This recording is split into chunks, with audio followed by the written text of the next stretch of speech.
ওরা হালাল মনে করে পান করতে থাকবে, অহংকার চলে আসবে, তখন অহংকার চলে আসবে।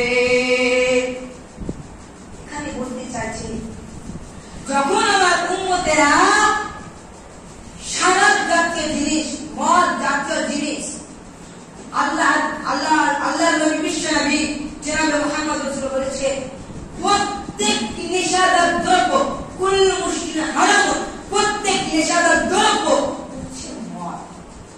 প্রত্যেক নেশাদার দ্রব্য কি? মদ। যখন মানুষ মদকে হালাল মনে করে নেবে, শরাবকে হালাল মনে করে নেবে, তখন অহংকার চলে আসবে। তৃতীয় নাম্বার কি রয়েছে? তৃতীয় নাম্বার হচ্ছে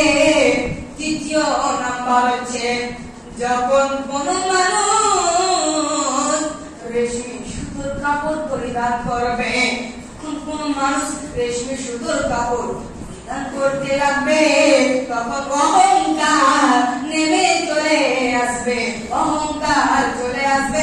দুনিয়াতে শান্তি রবে না, শান্তি রবে না, রবে না।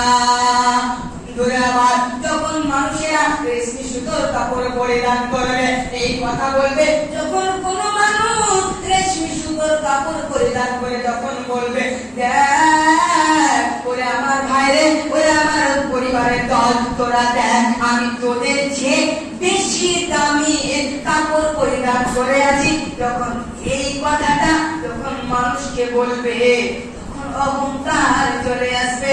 যখন তারা রেশমি সুতোর কাপড় পরিধান করে এই কথাটা বলে অহংকার করবে, অহংকার